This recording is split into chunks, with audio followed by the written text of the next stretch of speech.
Well, greetings, Cap fans, and welcome to a very special episode of the Captain America Comic Book Fans Podcast. It's episode 288. Why is it very special? Because it's one of my favorite episodes of the year. We do it twice a year, and is the Captain America Comic Book Fan-tasy Draft, and this is number 6. And this is the part where I say, my name is Rick Verbanis, and I've got a co-host. He's the best gosh darn one out there. You know his name. It's Bob Lucius. Oh, Bob, does the draft really matter? At the end of the day, at the end of your career, at the end of time, does it really matter? LeBron James? I don't know. I don't know. You just named the first sports guy that came into your head. I did. Yeah. I love you. I no. That actually is a coach. You might know him, John Gruden. Does that sound familiar? Nope. Sure is he running for Senate? No. Okay. Yeah, John Gruden, famous NFL coach. He has been on several teams throughout the years. He's been on some Super Bowl teams and pretty famous guy. He's had a couple of shows, reality shows, sports related. You probably wouldn't have seen it, but that is a famous quote of his. Wow. Bob, why am I quoting you a John Gruden quote? Well, it can go either way, but I'm going to go with the fact that we are doing the Captain America Fantasy Draft tonight.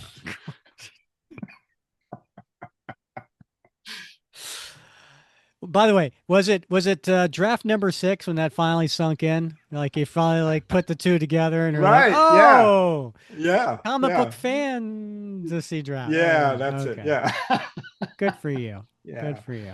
Slow on the uptake, but that's all right. Good natured. Yeah. That's why you're here. So that is why we have done these. This is number 6. We do it twice a year. We strategically place these episodes around real drafts, such as the NFL draft that is coming up in a next. Well, if you're listening on the day this comes out, it starts tomorrow, first round of the NFL draft. So we figure we tie in, and then we also do it in August, which is the fantasy football month. So people are doing their fantasy drafts for football at that time. So we figure twice a year, and we did the first one. It was just you and me, and we had so much fun. We're like, we got to do this again. And so we started inviting people to join, and we have 2 Captain America fans that join us the last 4 drafts. And generally speaking, they have been supporters of the show.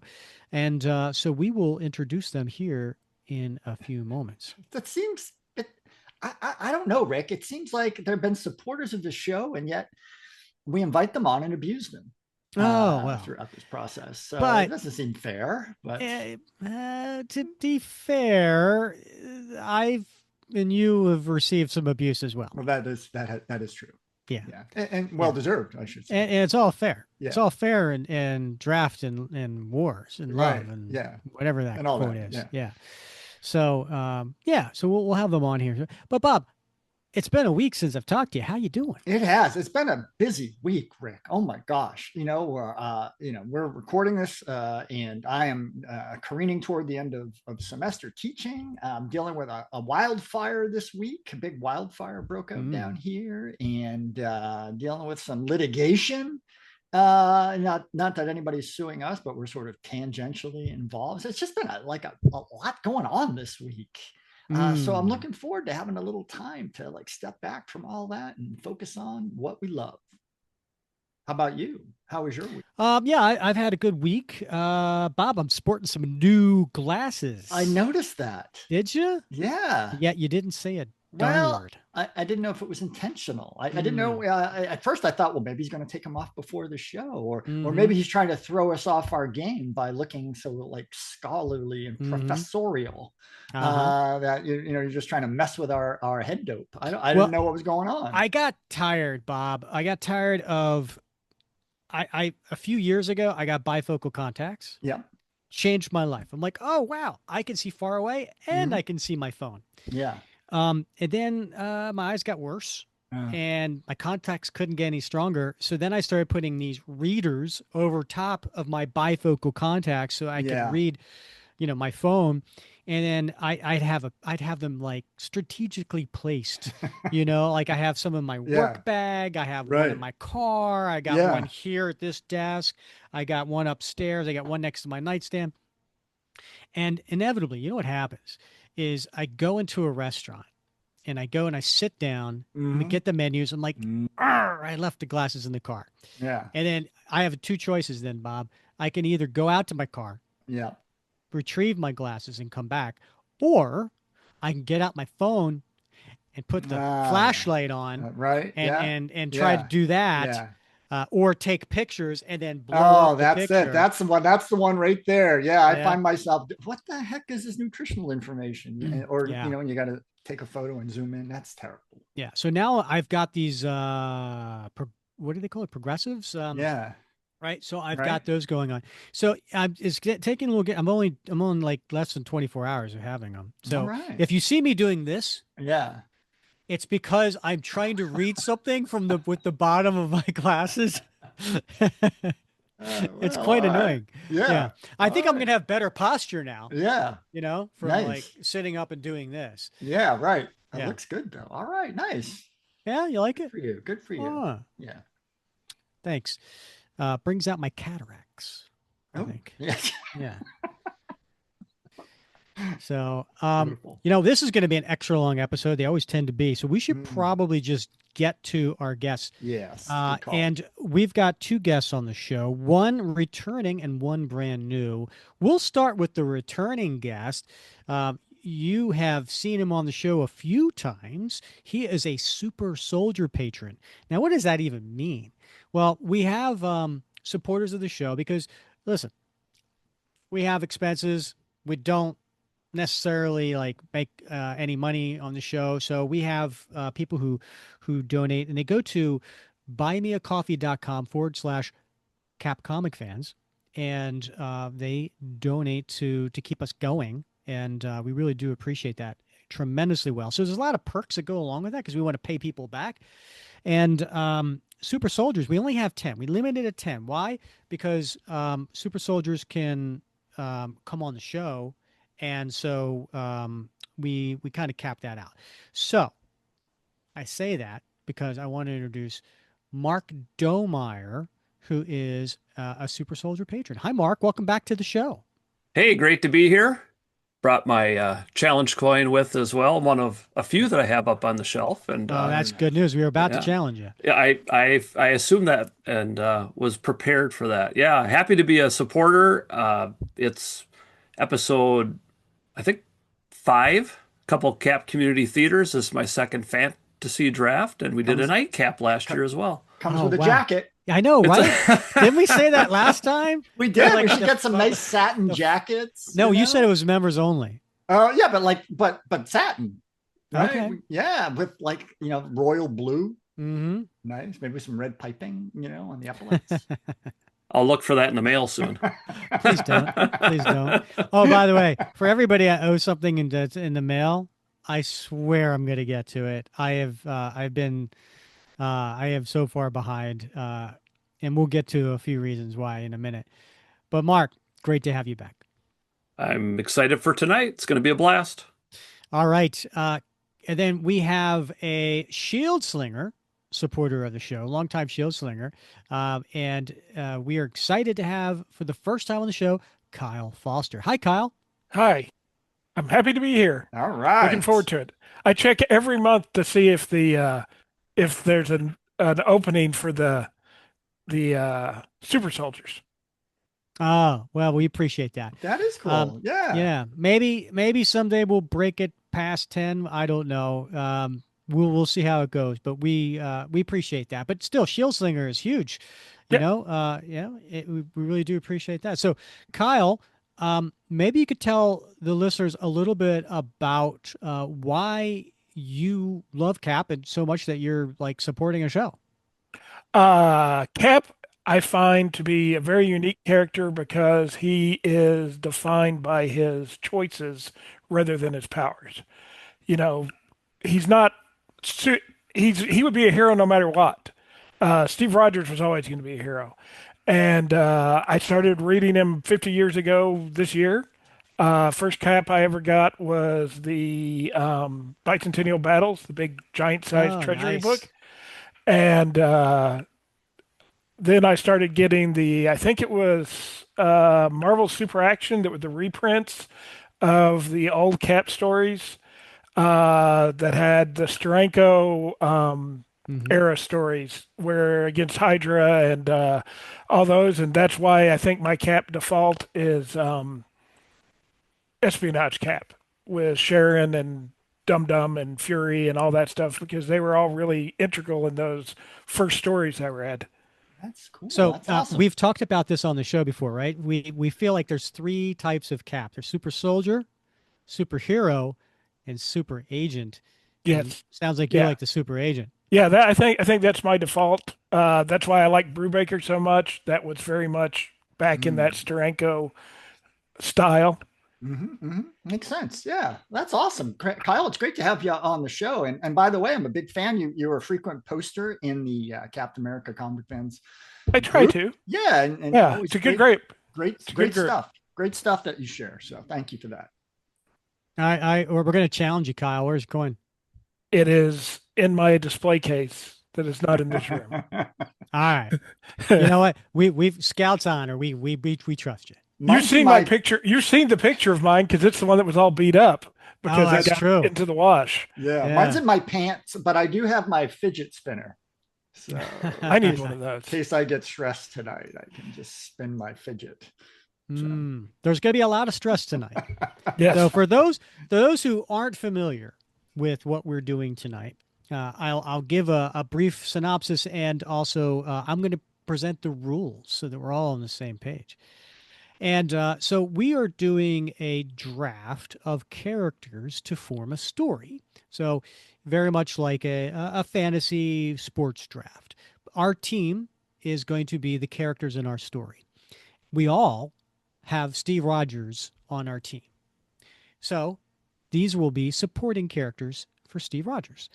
Now, the characters we just like in a sports draft, you like, oh, okay, well, I need a quarterback, I need a wide receiver, I need a running back, I need a tight end.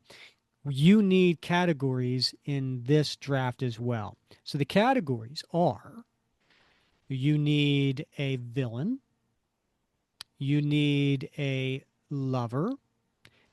This could be past or former or present. You need a former foe turned ally, and you need a civilian. Bob, what's a civilian? I knew you're gonna pick on me. I hope I get this. It's somebody who is not currently at this time exercising superpowers or involved in crime fighting. No, that's Yeah, going no, too far, right? no, you No, is did. that all right? All Oh right. my gosh, I'm like a proud dad right now. It's just like it only took you six drafts to finally get it right. Yeah, well, you've come around. Uh-huh. That's nice. All right. Yeah. So a civilian is somebody who does not have any superpowers or at least using the superpowers. They're retired, or they're not actively fighting crime in any way, whether that's police, military, shield, whatever the case may be. Uh, so fantastic. So those are our four categories. Now, we make it even more stressful because of the eight characters, we have to represent five different decades.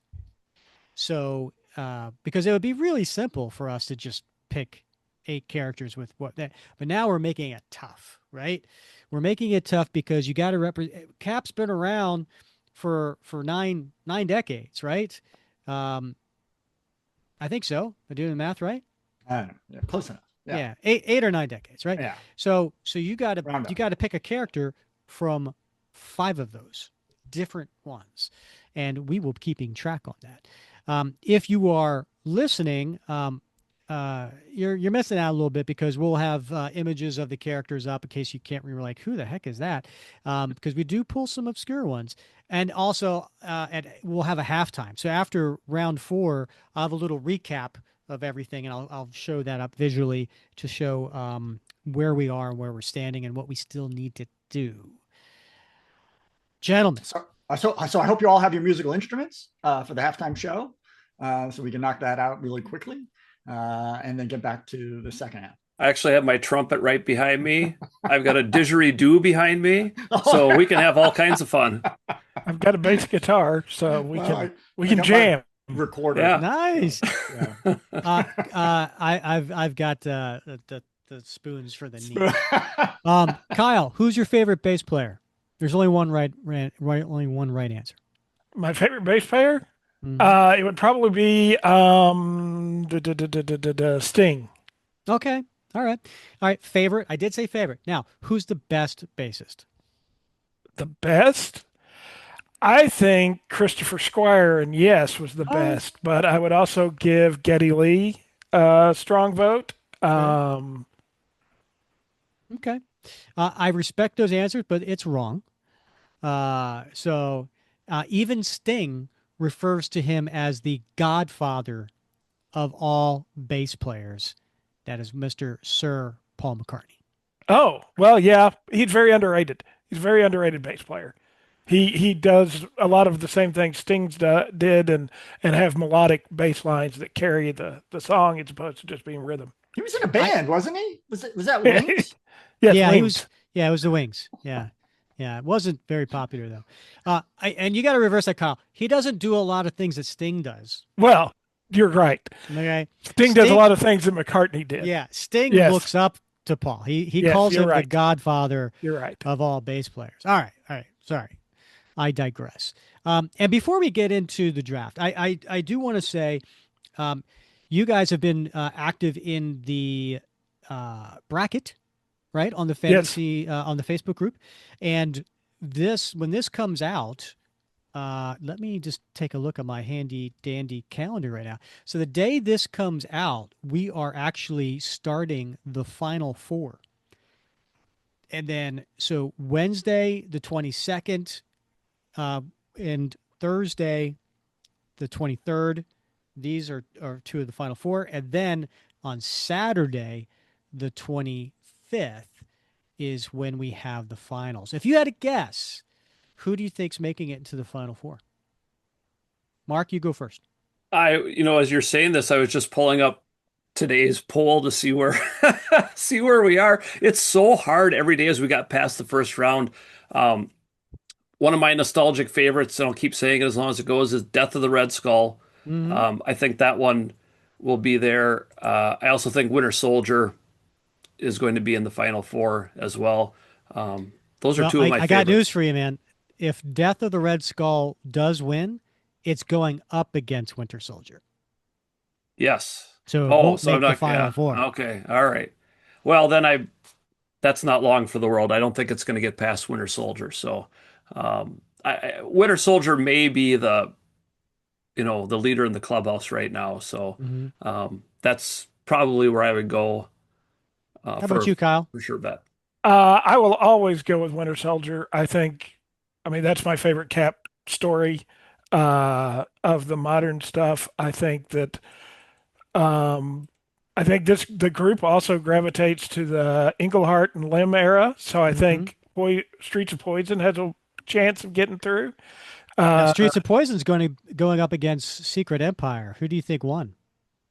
Oh, the original Secret Empire or the second one? That's tough. I think Streets of Poison will probably get through. Okay. I think Secret Empire is long enough. Well, I don't know. This group really knows about the past stuff. I'll still go with Secret Empire. Okay. So Secret Empire makes it to the Final Four. Winter Soldier makes it to the Final Four. Bob, you want to pick one? Yeah, I definitely Winter Soldier is going to be. It's going to be one of the top two. But I do think Streets of Poison is going to beat out Secret Empire. Could be. Yeah, could be. Definitely think it's got the mojo. And then I'll finish it with the other two. I think Bloodstone Hunt and Captain America No More, both Grunwald titles, stories. I think those two make it. And I think it's Winter Soldier and Streets of Poison. Interesting. We'll see. Yeah. We'll see. But here's the exciting thing. That final is going to be this Saturday. Again, if you're listening when this comes out. And then you get to vote. You have 24 hours to pick on it. Then, guess what? On Sunday, when that ends, just when that ends, you know what the next vote is? The next vote's going to be, which one of the 4 stories pitched today do you want to listen or want to read the most? So, guys, we are the big follow-up to the bracket, so we can't disappoint. We're the masters. Yeah. Are you ready? You bet. All right. Bob, you're going to be the official timekeeper again? I do. I got my phone here with my Captain America thing that my son gave me. So I'm ready to Very go. nice. All right. 2 minutes. Product placement. Right. We're going to be doing 2 minutes. Now, I did pull draft order. I know. I just want to make sure there's, people don't think there's any shenanigans. I do think there were shenanigans. There wasn't any. I think it was all AI.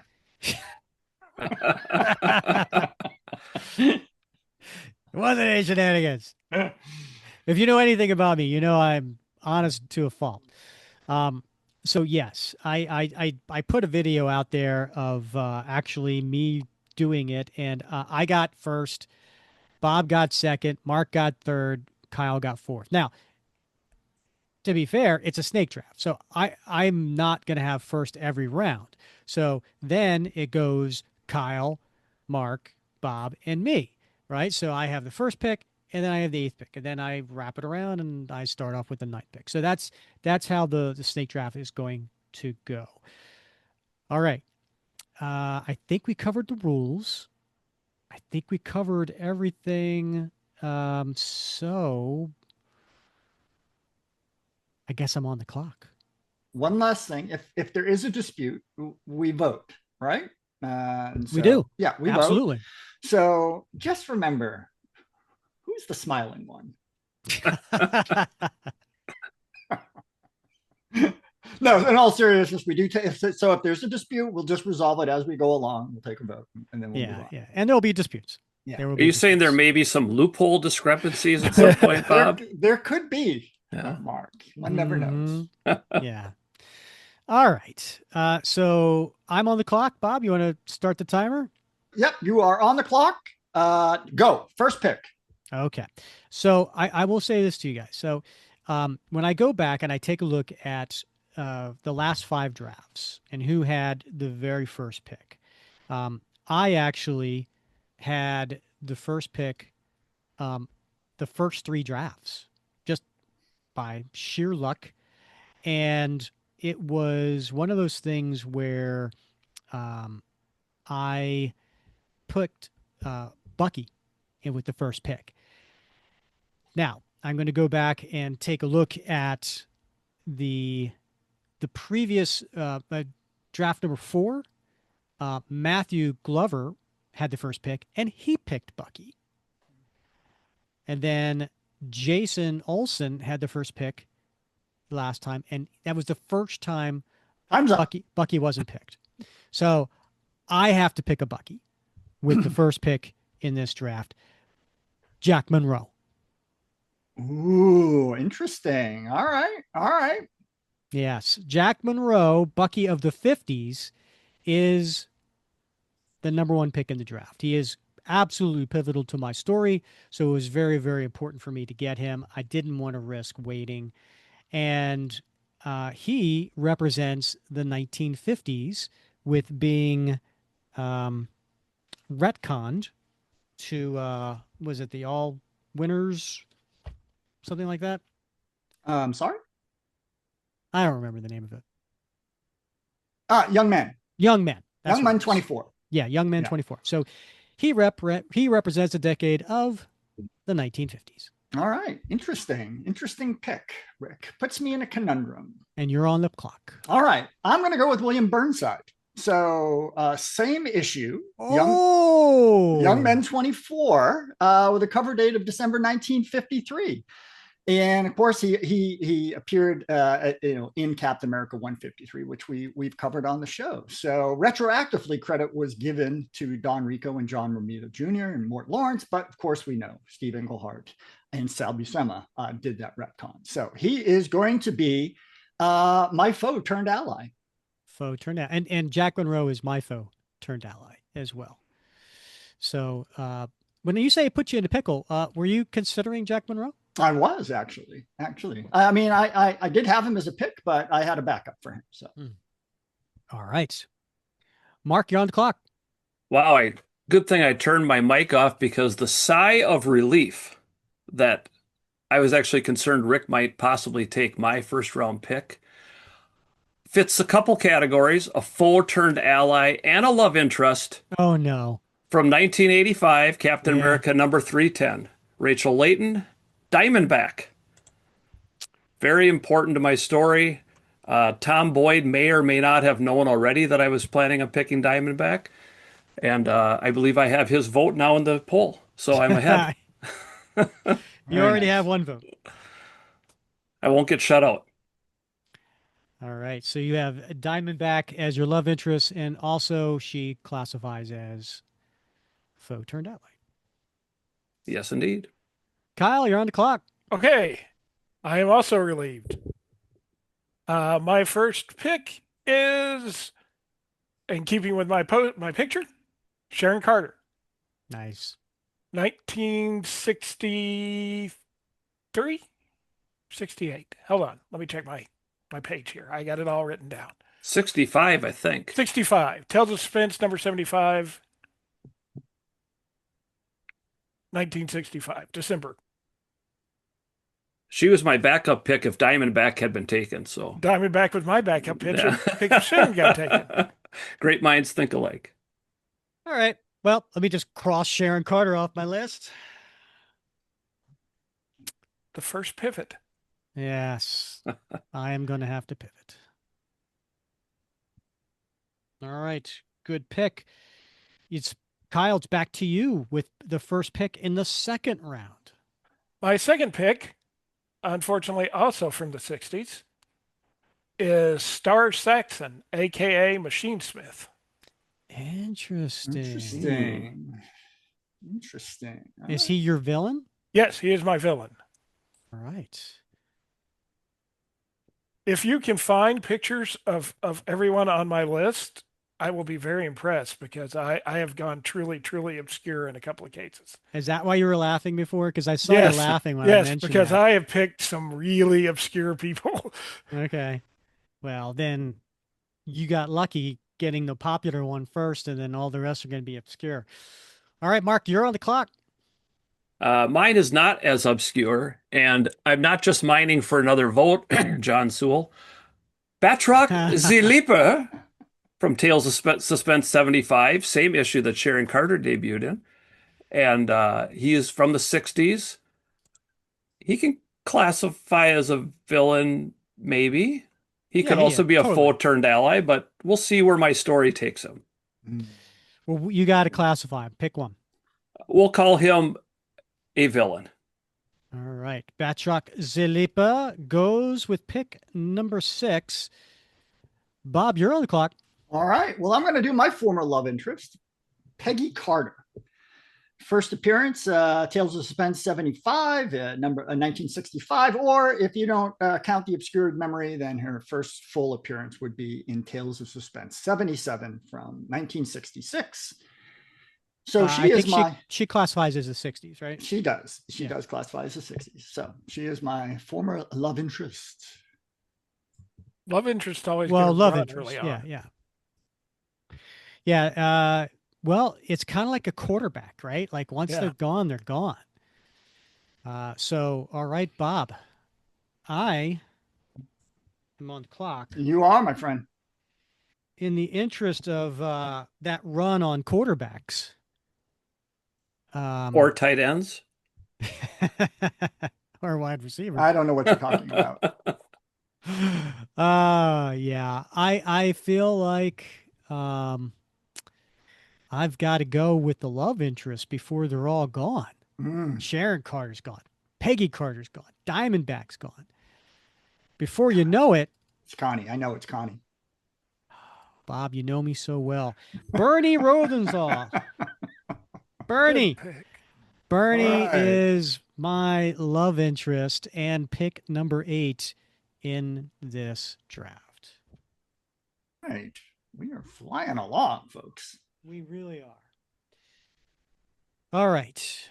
Now, for my next pick. My heart is pounding, Rick. This guy's pivotal to my story. Okay. It could be that I am picking him a little early. Mm. It could be that I am picking him just at the right time before somebody else does. Ooh, interesting. Bob, you have picked this guy before. Okay. In fact, I'm going to look this up real quick. You picked this guy as the 5th pick in the last draft. So the fact that he made it to number 9, I'm really excited to get Dr. Faustus. Oh, all right. Good choice. You had One me of your nervous. favorites. Yeah, you had me nervous. Yeah. I hate that guy. I know. He's done so many bad things to so many people that we care about. Oh my gosh. All right, Bob, you're on the clock. I am. All right. So thankfully, you had me very, very nervous. I got to tell you, my heart was pounding a little bit. I'm going with my civilian. I'm going with Arnie Roth. Nice. First appearance, Captain America number 268 from January 1982 with a cover date of April 1982, created by J.M. DeMatteis and Mike Zeck. 1980s. Yes. All right. That's your 3rd decade, so good for you. You and me both have 3 decades represented. All right.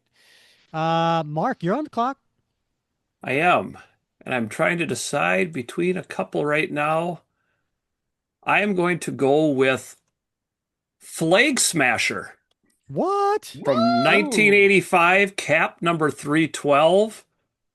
A very important character for the story I have in mind. This is a couple years after I started reading Cap, so he's a really near and dear character to my heart. And when Cap fought against him in Ultimatum and I was in my formative years, that's always stuck with me. So I think I'd like to have a story revolving a little bit around Flag Smasher. Nice. Good character. A little underused. All right, Kyle, you're on the clock. Okay. I would like to take former director of S.H.I.E.L.D., Maria Hill. Wow. Again, obscure. I like it. Mariah Hill. Is it Maria or Mariah? I don't know. Maria? I've always said it Maria, but I have to. It's probably right. Yeah. He just picked a girl named Maria. I thought nobody solved the problem like Maria. Yeah. There it is. Santa Maria. Kyle, I'm sorry. What was her first? When did she appear? she first appeared in New Avengers 4 in 2005, and her first Cap appearance was Cap Volume 5, number 22, November 2006. Very nice. All right. So I'm just putting her underneath allies. She will be other. Yeah, other. Yep. All right. You're on the clock for the first pick in the fourth round. This is going fast. This is my first deep cut. Fabian Stankiewicz. Nice. Mechanaut. I actually don't think this is a deep cut. Really? No, we've had Fabian drafted twice before. Oh, wow. But yeah, I would say Maria Hill definitely was deeper. I don't think she's ever been drafted before. So, but nice. I had Fabian on my list as a possible person. He was Avengers 217 in December 1980, and then Captain America 352 in December of 88. So he is a 1980s character. Yes. All right. Where is he falling under? What category? He is foe turned ally. I can dig it. Yep, makes sense. Yep. Public nuisance to the Avengers. Yes. Taken out by David Letterman. All right, Mark, you're on the clock. Let's go to the 1970s. Captain Britain, Brian Braddock, Ooh. I did not see that coming. and his first Cap appearance was Cap 305, but he appeared in Captain Britain #1 back in 1976. Again, you can kind of see this era of Cap that I started reading and forming a story around. So Captain Britain will join Captain America. What decade was that? 1976 is his first appearance. Okay. All right. Nice. Like it. Yep. All right, Bob, you're on the clock. All right. Well, I'm going to have to go with my villain, Wilhelm Lomer, Masterman, who first appeared in Giant-Sized Invaders that was released in March 1975. But of course, we saw him in Captain America number 253 for the first time, released in October 1980. So he counts for my 1970s and as my villain. All right. Very nice. All right. Now it's my turn. Mm-hmm. I have a love interest. I have a villain. I have a foe turned ally. Now, I am super surprised that this character is still here. Do I take him? I think I do. I think I have to. I think the value is there so tremendously that it's like one of those things where you're like, what? How did this character last this long? I was actually tempted to take him with my first pick. I'm so glad I didn't. Bucky Barnes, Winter Soldier. Oh, yeah. He's still hanging out there, isn't he? I'm really surprised. And you know what? Yeah. It was really nice. He represents the 1940s. So that makes 4 characters, 4 different decades for me. Yeah. All right. Nicely done. All right. We are going to take a pause as I put together this little list here and share it with everybody. All right. Let's do a halftime recap. So with the first pick in the draft, Rick picked Bucky, but not the one everybody thought. It was Jack Monroe, the former Bucky and Nomad. Bob came back with William Burnside. Now, I'm guessing William Burnside is a pivotal character for him to pick him as high as number 2. He was worried somehow that I was going to get sniped because otherwise I can't see this character being taken in the first few rounds. Well, you're wrong, Rick. I thought that you might snipe him because you might need him with a Jack Monroe. So I wanted to play it safe and get him off the table. Oh no, it's very, very smart. But no, Yeah. exactly. You brought him up quickly. Yeah. When you read the room. Mark got Diamondback as he went for the easy Tom Boyd vote. Kyle sniped me with Sharon Carter. That hurt, but I was hoping she'd make it to pick number 8, but oh well. No, I knew she wouldn't make it to pick 8. Yeah. Kyle then came back in the first pick in the second round with Machine Smith as his villain. Again, a little high, but he's already said he's got a lot of obscure characters, which may be a smart strategy in this particular type of game. Go with the characters that people probably aren't going to take. That's smart. Mark then came back with Batroc for the easy John Sewell vote. Bob went with his love interest, Peggy Carter, and I went with my love interest, Bernie Rosenthal. Kicking off round 3, Dr. Faustus is the villain, Arnie Roth is Bob's civilian, Flag Smashers, Mark's villain, and Mariah Hill for Kyle. Then Kyle comes back with Fabian, and Mark gets Captain Britain, a surprise. Bob goes with Masterman, which I'm already feeling this story is going to be a period piece. And then I took the most valuable player available, Bucky Barnes, Winter Soldier. So looking at the current roster as it stands, I have love interest, a villain, and a foe turned ally, I need a civilian. And I represent 40s, 50s, 60s, and 80s. I need one more decade. Bob is representing the same categories: love interest, villain, and foe turned ally. He's got a He, civilian though too, doesn't he, Rick? Arnie Roth. oh, you know what? You're I right. do. I put that I under do. other. Thank you Yeah. for catching that. Make a quick edit there. So Bob is got all his categories filled. Good for him. And he has 4 different decades. Bob's sitting pretty. He just needs one more decade. Mark, you have your love interest, your villain, and that's it. Oh, well, foe turned ally. Well, yeah, Diamondback counts towards that twice. And you are representing 3 different decades, so you need 2 more in your last 4 picks. And then Kyle, you have love interest, villain, and foe turned ally.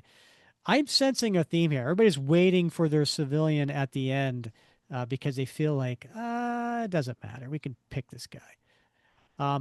But Kyle's got 60s, 80s, and 2005. So you also, like Mark, need 2 more decades in your last 4 picks. That's the trickiest part of this draft is decades, I felt.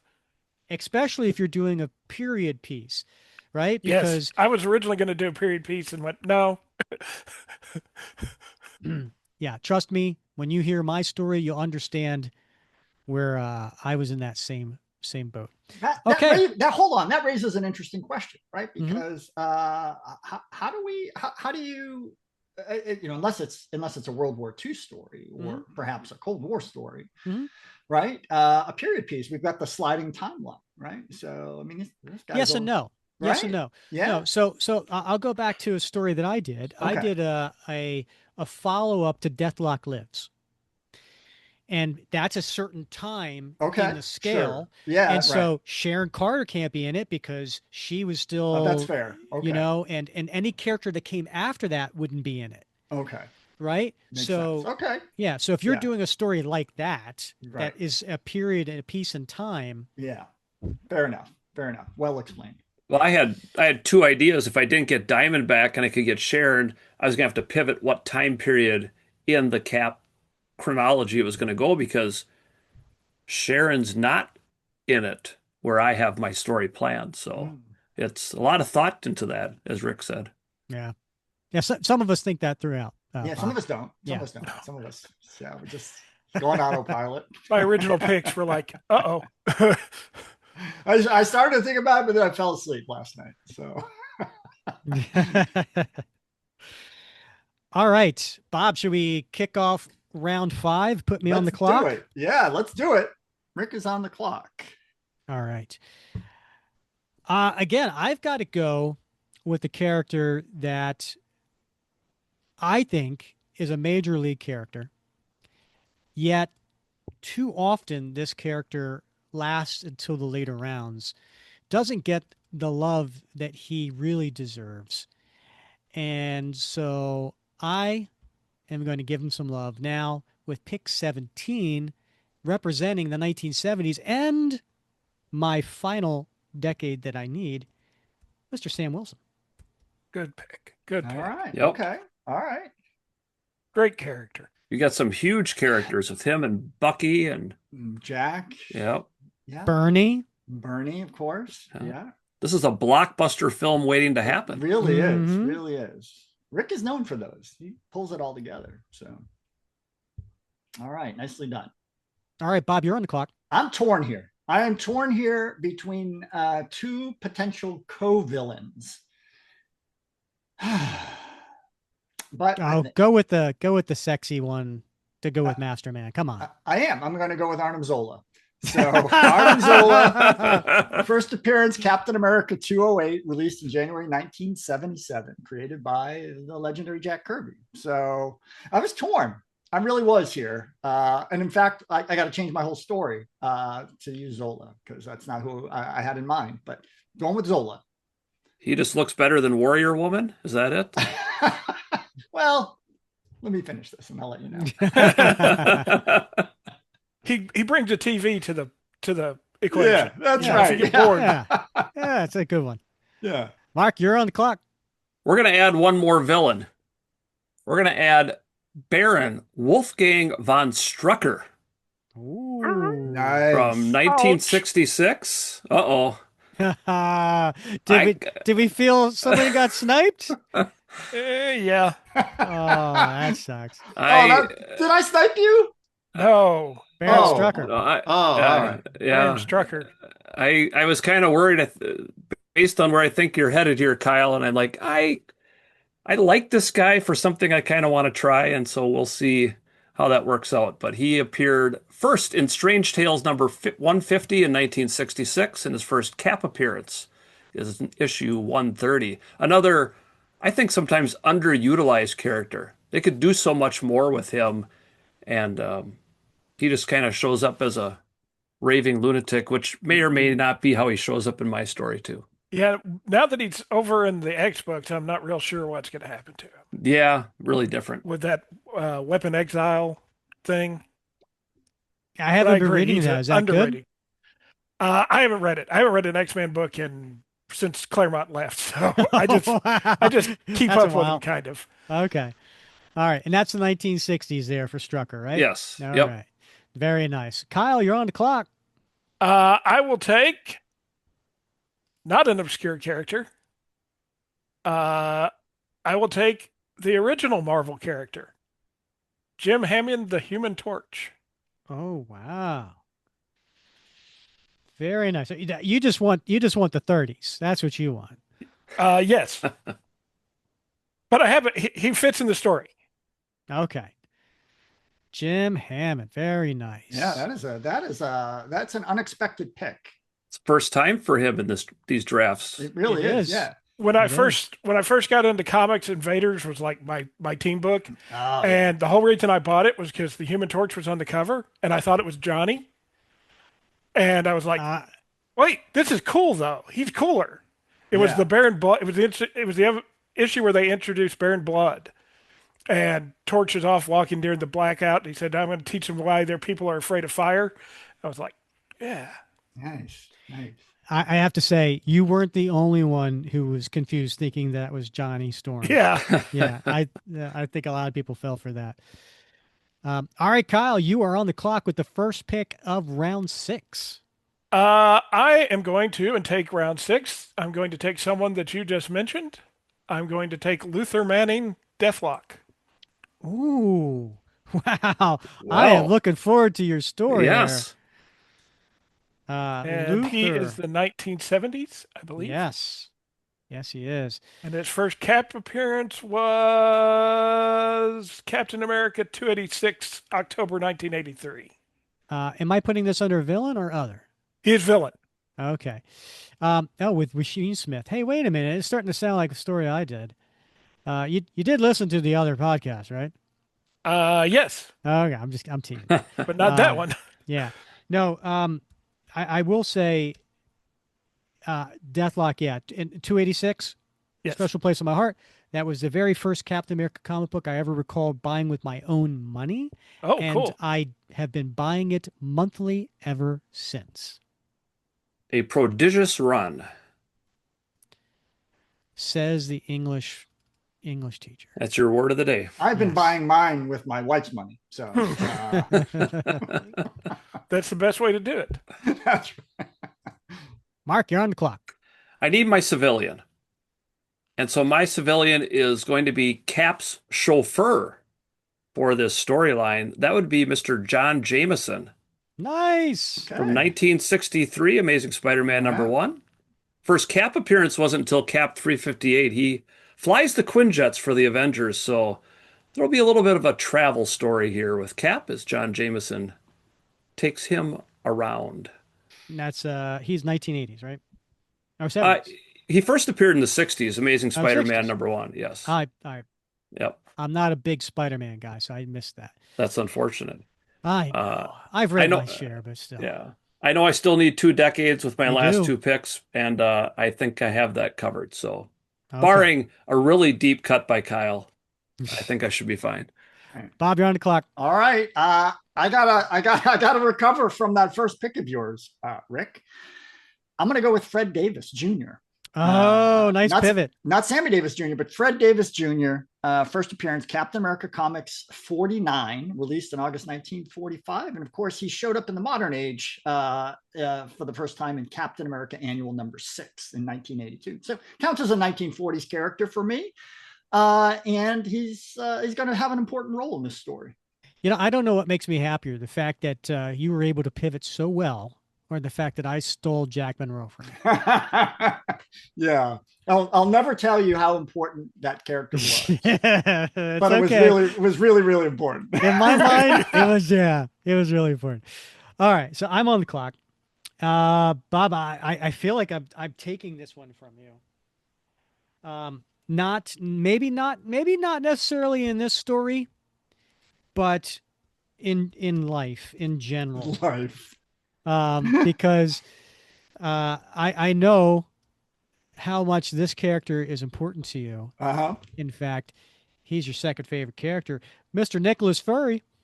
All right, I thought you were going to say Mike Duffy. Oh my god! I was like, I did it.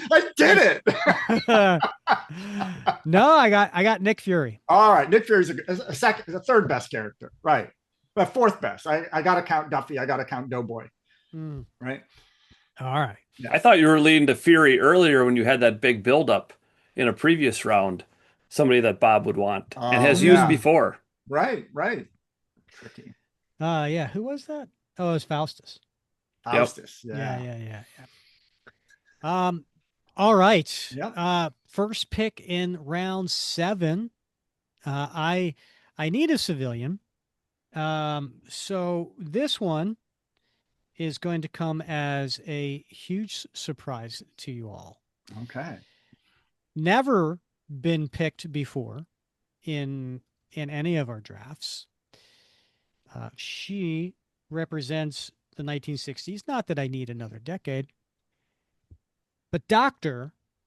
Jane Foster. Wow. Oh, that is unexpected. Wow. That is unexpected.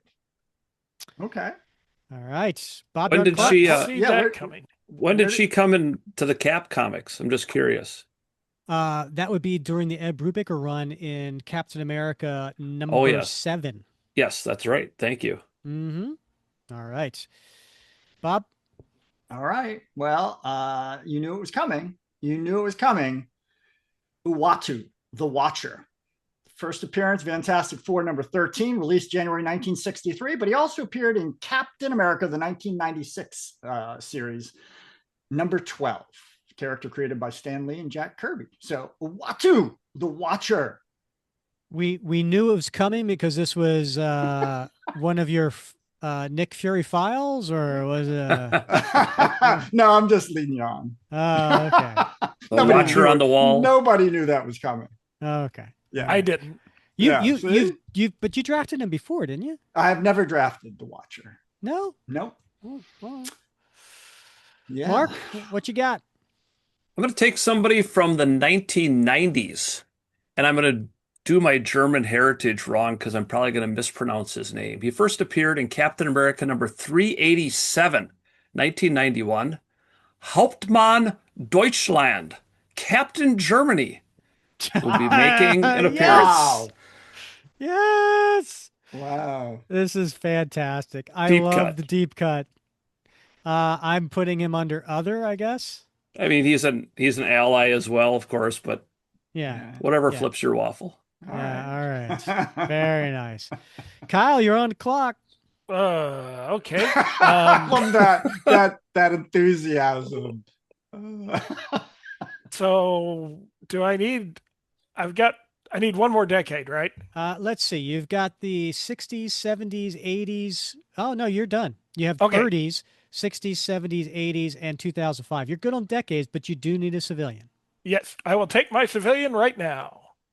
In the obscure cut, Layla Taylor. From 1971. She will be my civilian reporter. Layla. Right. Interesting. Well, I've got Sam Wilson, so I'd like to see how this is going to work out. Yeah. Yeah. Maybe your two stories could get together. Mm-hmm. All right. Very nice. So that was the end of round 7. Now, starting the last and final round, round 8. Kyle, you have the first pick. Who are you going for? A not obscure cut because I don't need him. I am going to go with Dum Dum Dugan. Nice. Very good. You know I've got Nick Fury, right? Yes. Just saying. That's why Nick isn't in my story because he's in your story, and Dum Dum is the stand-in for Nick. Oh, all right. Nice. Now, nice is this the real Dum Dum or is this the life model decoy? I prefer the real Dum Dum, but since it's current day, it would have to be the life model decoy one. But That's fair. I kind of ignore all that stuff and just pretend it's the real one. I hear you. Mark, you're on the clock. All right. We haven't had a loophole yet. Oh, here it goes. Bob's very excited. Yes. So we can pick characters from any Cap series, limited series, one shot that Captain America is the star in, correct? That Correct. is correct. Yeah. My choice from 1939. Batman. From the Batman Captain America Okay, Nike. I one love it. shot. I love it. Detective Comics number 27. Oh wow. Wow. I will. Oh wait. Who's your civilian again? John Jameson. Okay. Yeah. I got to be honest with you. You're the first one to pick Batman. Not the first one to think about him. I have like, how am I going to do a story with Batman? And I think I have it. I think I have it Bravo. figured out. And I thought you may think of him at some point. I know you've got some original art by John Byrne from that very one shot. Some beautiful art. I used to, yeah. So, yeah, Batman will make an appearance. I can't wait to hear your pitch. Did not see that one. Can't wait to hear it. All right, Bob, you're on the clock. Come on, you know. Anybody Warrior know? Woman. Warrior Anybody Woman. know? No. Sergeant Duffy. It's Sergeant Duffy, of course. First appearance in Captain America Comics #1, right? Released in December 1940 with a cover date of March 1941. Created by that legendary duo, Joe Simon and Jack Kirby. So I gotta have Mike Duffy in my story. Do you? It's tradition. Tradition. Since we're on a musical kick tonight. Right, yeah. All right. I'm on Rick, the clock. It's all on you. I'm on the clock. Mr. Irrelevant. It is. You want to, Bob, you remember what that is because we talk about it at every single draft. What is that? What's what? Mm-hmm.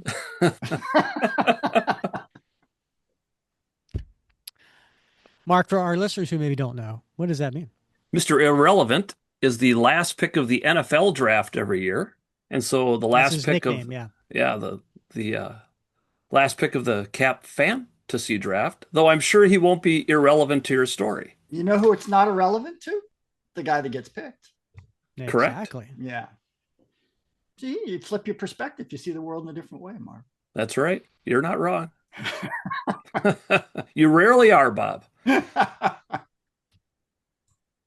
All right. What do you got, Rick? All right. I've got somebody that I'm going to put down as, this could be this could be a civilian. We'll go with civilian. 1980s. Not that I need another decade. Ram. No. This character was made an impression on a lot of young teenage boys when this particular comic came out. She,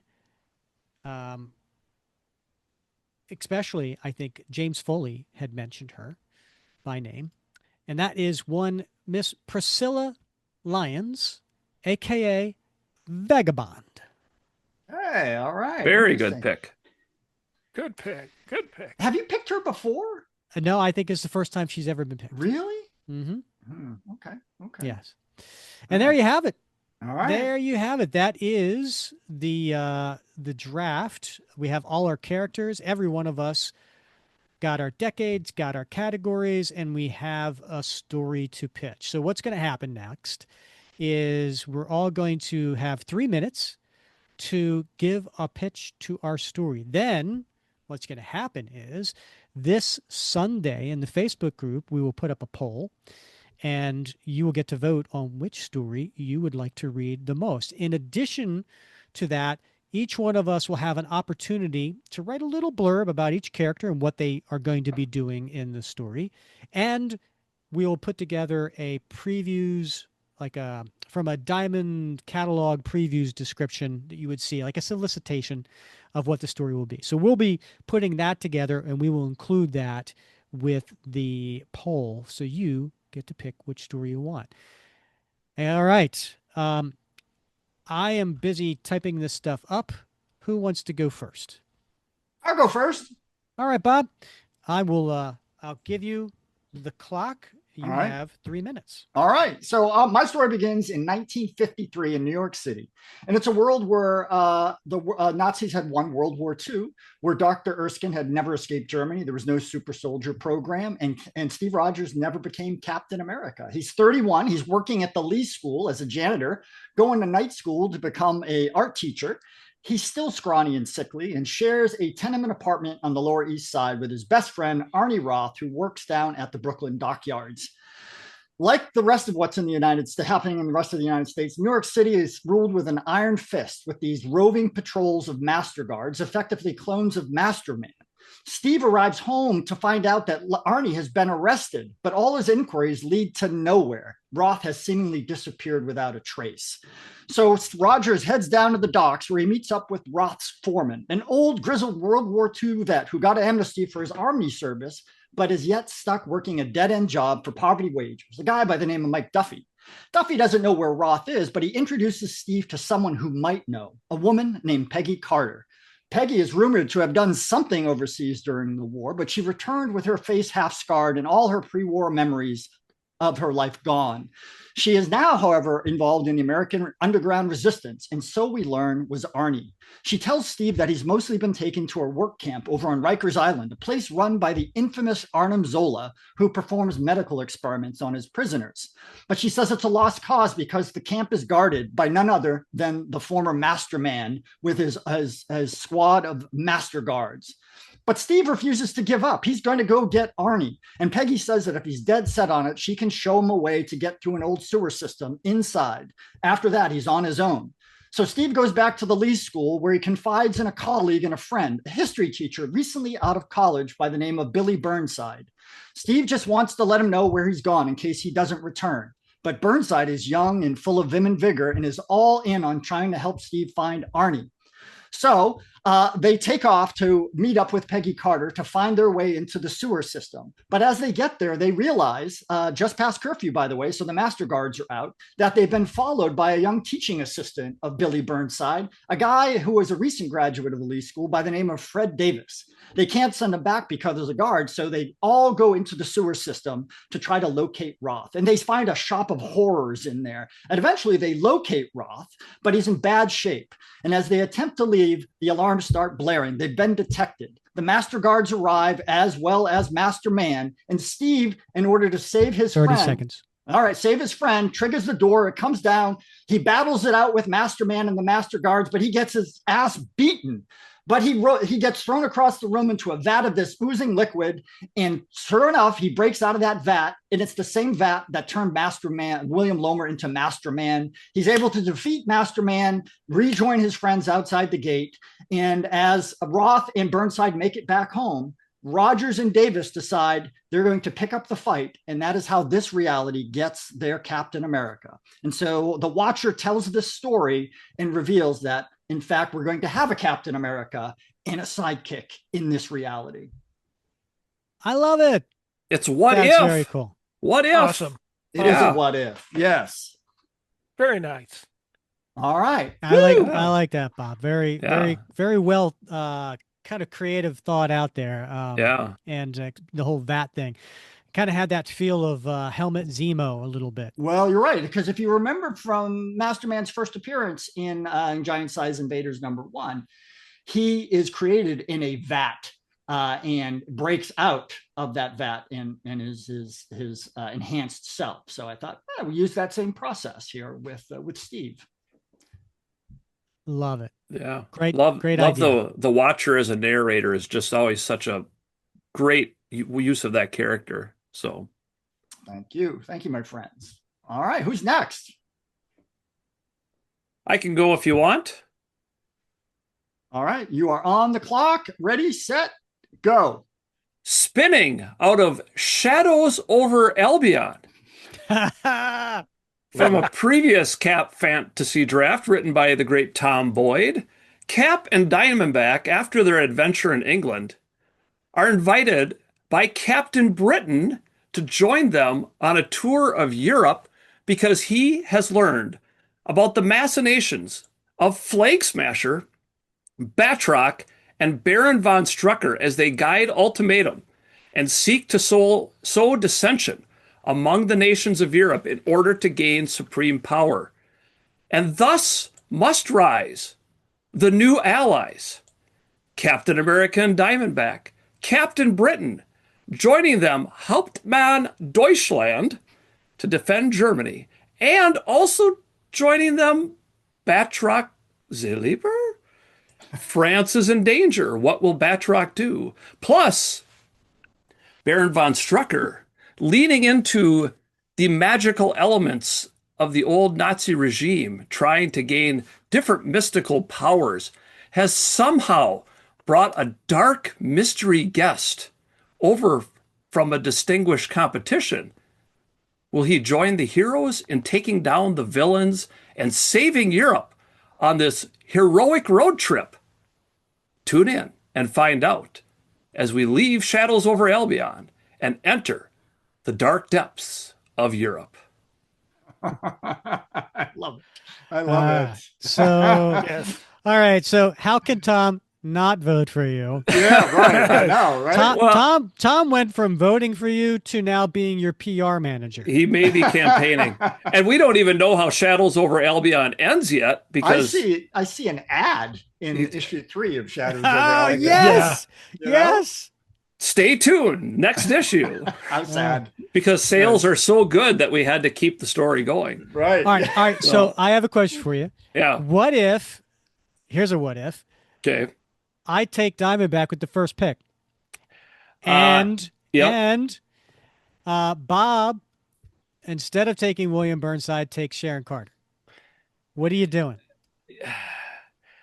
I think I could still do a similar idea.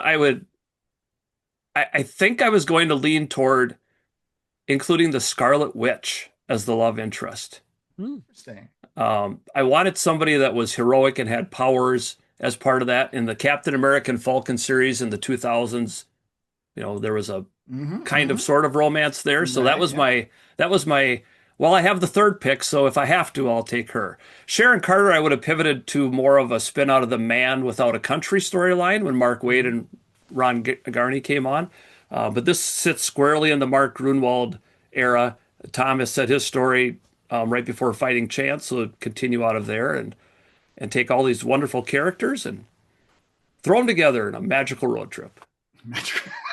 Magical mystical road trip. I love it. Nice. Love it. Yeah. Thank you. Kyle, let's hear Okay. your pitch. Okay.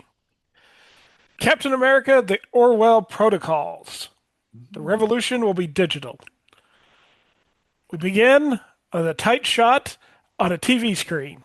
Now you have On the screen- Oh, Kyle, I'm sorry. You have 3 minutes. I just want to. Yes. Okay. The screen is a news broadcast talking about Captain America being accused of treason and S.H.I.E.L.D. activating a international manhunt.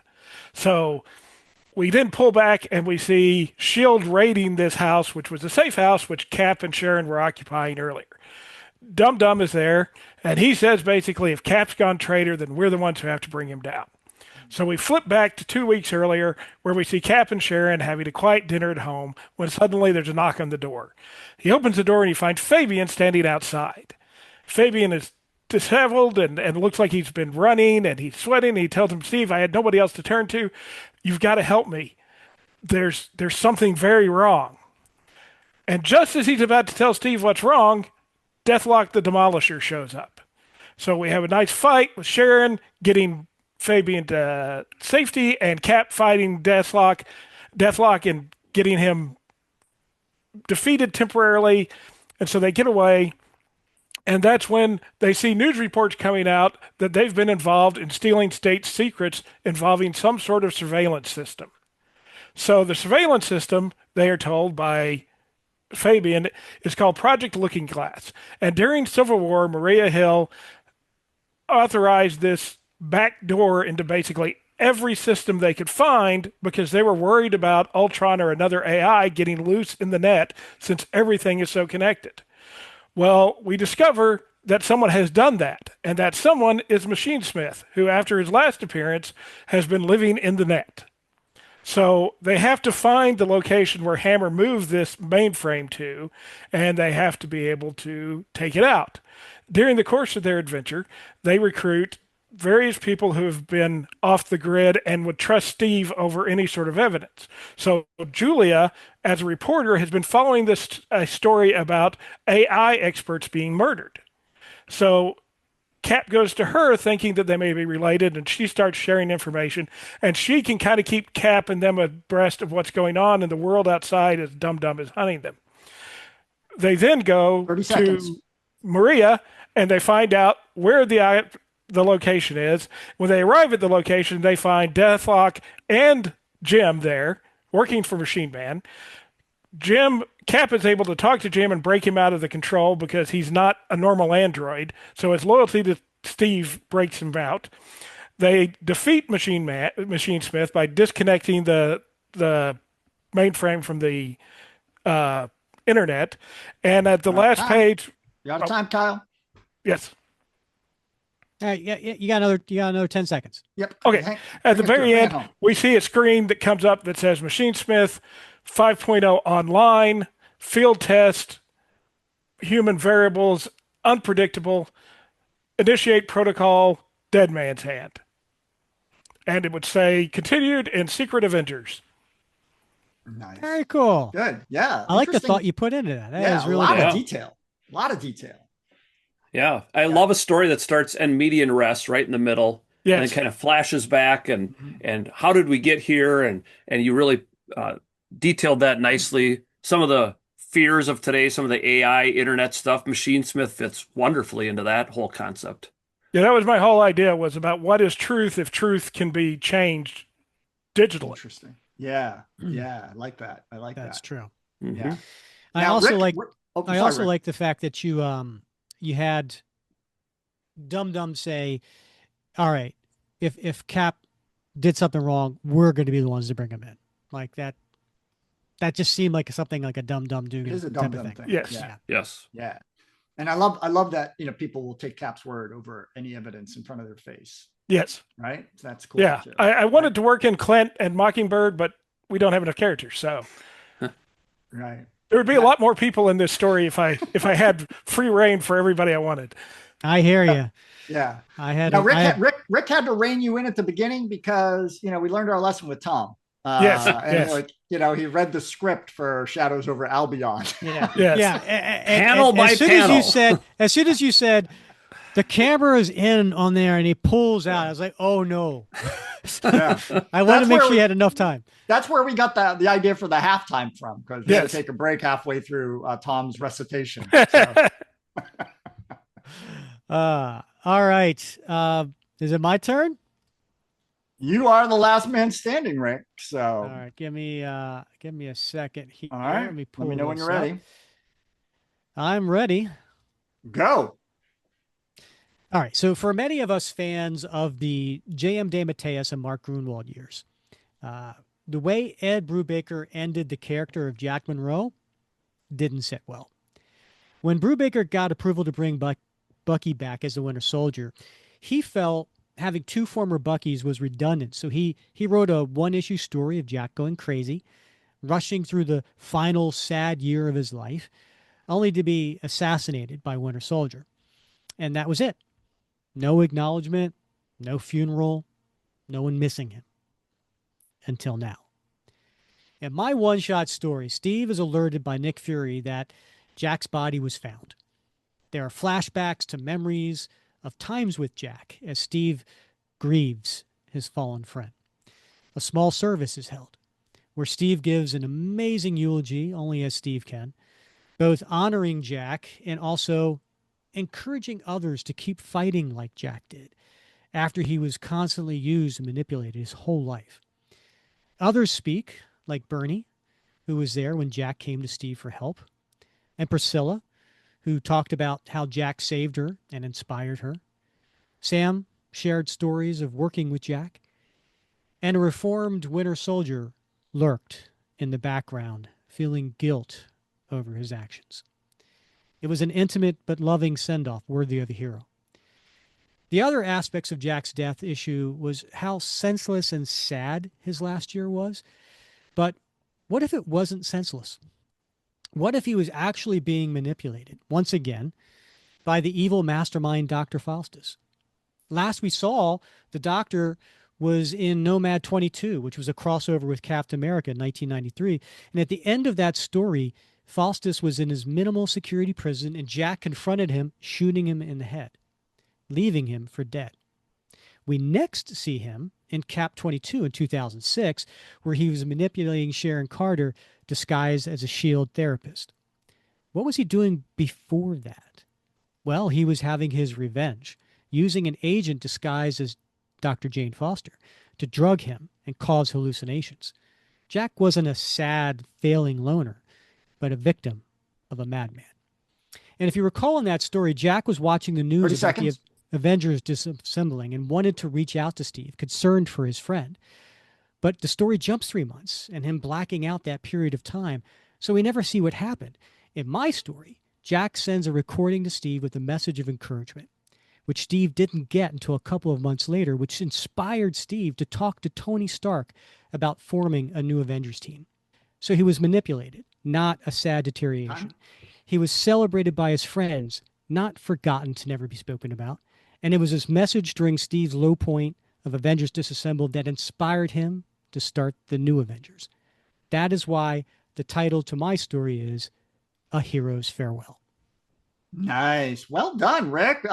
You've taken a very unpopular storyline and turned it in a way to make it more satisfying.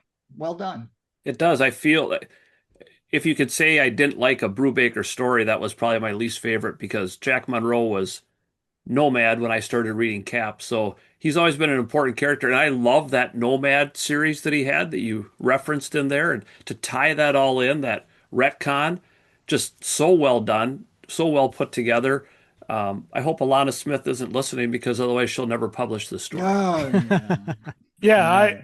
I hate, I said the Winter Soldier was my favorite Cap storyline, but I hated that issue because I love Jack Monroe. That 90s, 80s series with the long trench coat and everything. I mean, that was my idea of a hero. That was right for that period where I was into the darker, grungier stuff. And I would love to see that story undone, or at least tied up nicely that way. He deserved better than what he got. Yeah. Maybe you can surreptitiously get it to the hive mind and they can pitch the story and then write you in somehow. Yeah. Maybe like your character. Yeah. In there somehow. No, I just know that story has not sit well with many of us from that DeMatteis and then Grunwald era, and felt like I've heard people say they felt like Brubaker did him dirty, and I just feel like this story helps set that right. Yeah. And actually, I'm dedicating this story to Nate Hanley, who is the biggest Jack Monroe fan I know. Oh, interesting. Oh, you got a vote there. Yeah. Well, Rick, that's kind of why I wanted to incorporate Jack into my story, but you sniped him, right? Because I wanted to give him a second chance, and Billy Burnside as well, right? Get them away from what drove them down that path, right? Before they entered that path. And so, because he's such a, he's a beloved character. And as you said, Brubaker did him dirty. So it's a great redemption that you provided. And I love flashbacks. So I think flashbacks are a great way because they really pull on those nostalgic heartstrings to see the full spectrum of someone's career, not just what we saw in that one issue. Right. Yeah. And I kind of felt like that was the first thing that was going to happen once Nick tells Steve that he passed, that, you go to the memories Right. of the person that you lost. Yeah. All right. Well, listen, I think we have 4 amazing stories here, and I think we did a great job drafting our characters. There were a few snipes there, a little drama, as Bob said, maybe some pulses racing. We hope our listeners also got some fun out of this draft, and I hope you guys enjoyed this. I think we have 4 winners here, but there can only be really one winner. So go to the Facebook group this Sunday, and we'll have, I want to say 3 days to cast your vote for who you would like to, what story you would like to read the most. Guys, Mark, Kyle, thank you so much for being on the show. I hope you guys had fun. Oh, yeah, it was great fun. Yes. You thought this was fun, huh? Good. Well, Yes, the hard work comes because Rick's going to send you a little form, and you're going to have to condense the story down into 300 characters. So, that's going to keep you up at night. I can't do that. Yeah. I have 3 pages. Yeah. Good luck. Well, this is AI is your friend, Kyle. Yeah. Well, and I had so much fun the last time. It's more fun than a barrel full of Cap patrons, but that with another chance, I certainly came back. I can't recommend enough for people to try this. I mean, there's work behind it, but it's so much fun to join you guys on here and develop a story and just be creative and think about Cap when I should maybe be teaching grammar and stuff like that, and grading papers, right? Announcing baseball and softball games, and here we go. So a ton of fun, as always. A lot of fun. Yeah. And the work was fun. Yes. Well, I compliment the both of you on your backgrounds. So thanks for going the extra mile. Thanks. Yeah. All right. So listeners, please go to Facebook this Sunday, and you will see an opportunity to read the pitches and the bios on each of the characters, so you can get even more depth in about that. So that'll be a lot of fun. And also make sure you go to Facebook the next few days just to finish up the final 4 and the final in our Cap Madness bracket of favorite Captain America stories. And also, if you want to be a guest on the show and you want to help support us, again, please visit buymeacoffee.com/Cap Comic Fans, and you can get more details there and what perks you get for being a supporter of the show. Bob, any final words? Nope. This has been a ball, and I can't wait to see what we're going to do next week, Rick. All right. For Bob Lucius, Mark Domeier, and Kyle Foster, I'm Rick Verbonis, and thank you for listening to another episode of the Captain America Comic Book Fans Podcast.